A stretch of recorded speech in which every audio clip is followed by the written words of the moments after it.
All right, let's take this from the top. Let's make windows allow focus, getting into the zone, and achieving flow.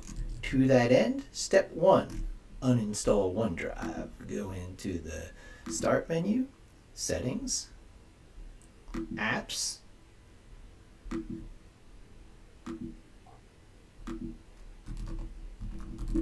OneDrive, uninstall.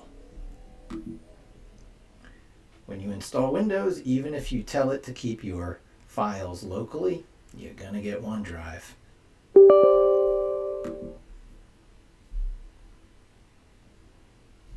So it's nice to see its icon disappear there. All right. Step number 2, unpin everything from the taskbar.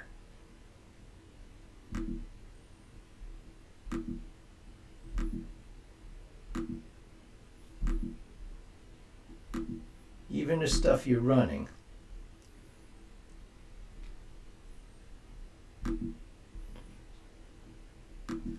That was 2. Step 3, delete all tiles from your start menu. menu.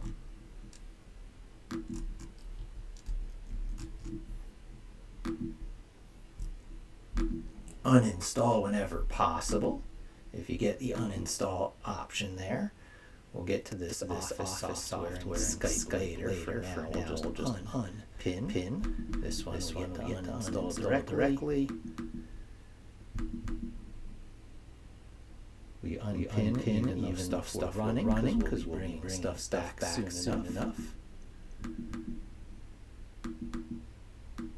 Uninstall what you can.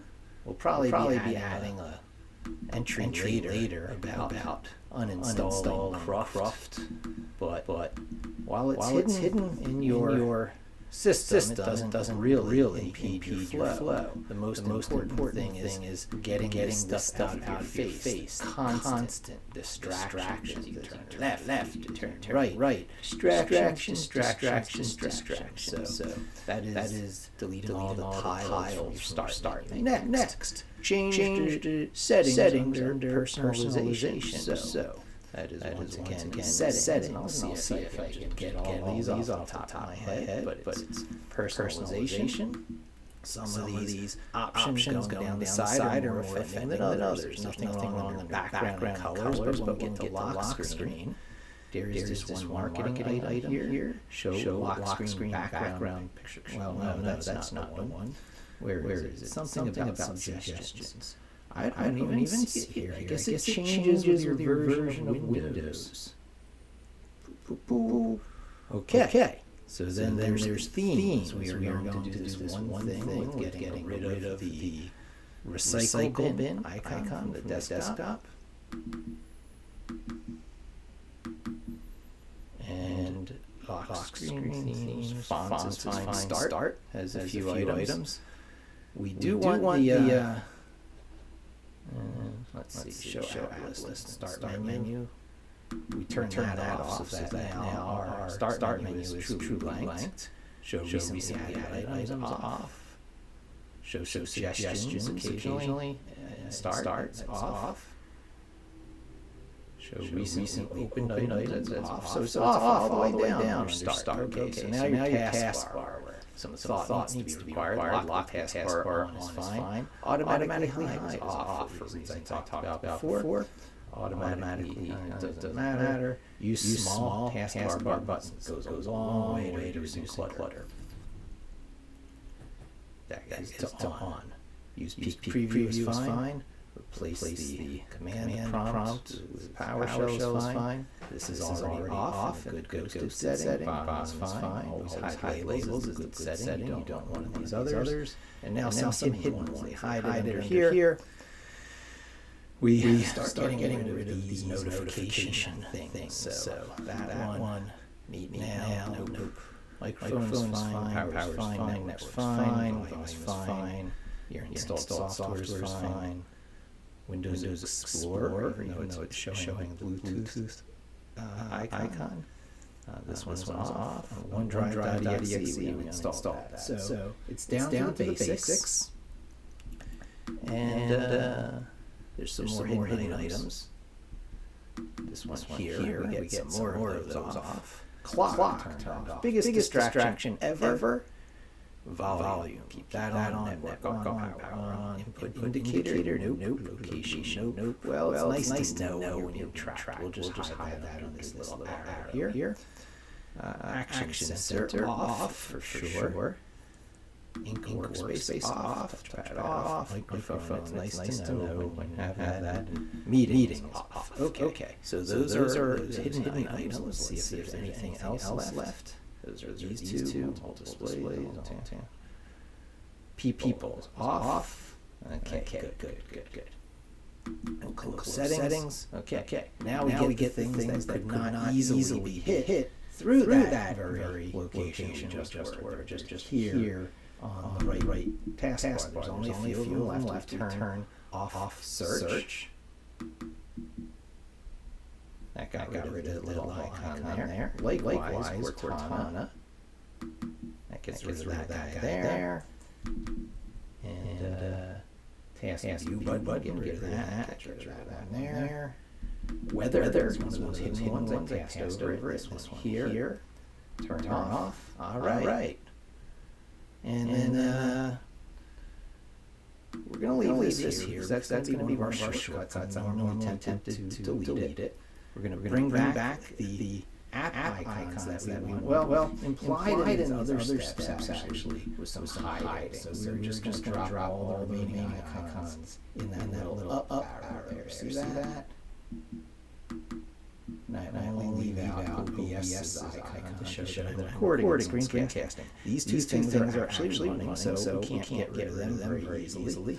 And one icon will bring back, which is OBS. In fact, I'll bring back both. We'll pin them to start. Oops, I did the wrong thing. I showed the location drive. This is why you don't need search, because you just start typing it there. It does the same thing. Pin to start. Get it right that time. And we'll also pin edge to start. So there's that one. But we also put the edge icon here. Pin to start. Now the advantage of having things pinned to start, in addition to actually having them easy to find, which they should look a little different. They should look small so that you don't have to deal with all that extra visual clutter. With so few icons, the stuff you want to run, you know what they are. It's only when you're overwhelming yourself with stuff you need to overwhelm yourself with even more stuff. So anyway, when they're here, you can now drag them up here. That's a magic thing about start bar.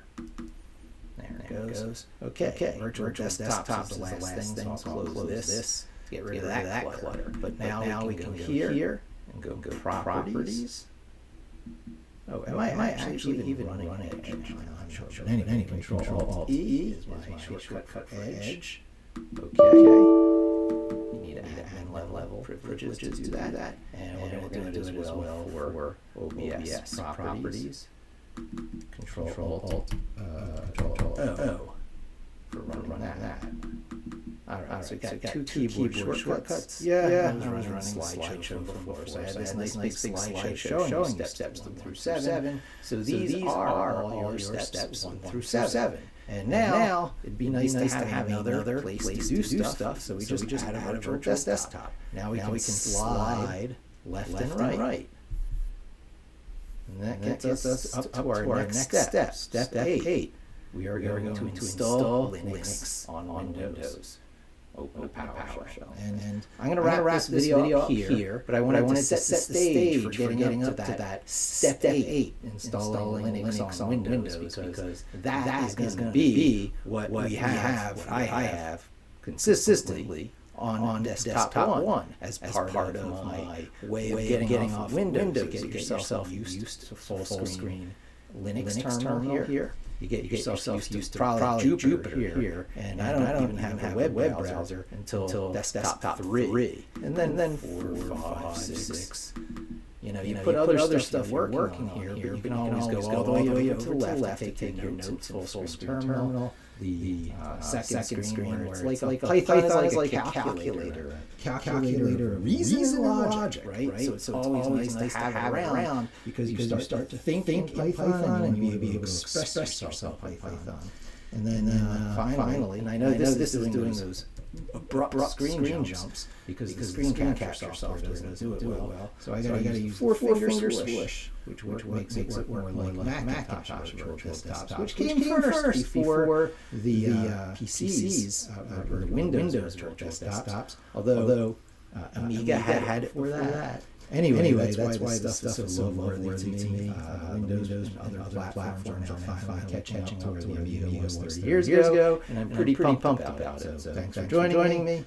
Tune in again soon to watch us install Linux on Windows to start your transformation into a operating system independent tech professional, and even for your personal stuff, pretty nice because it's just modern literacy.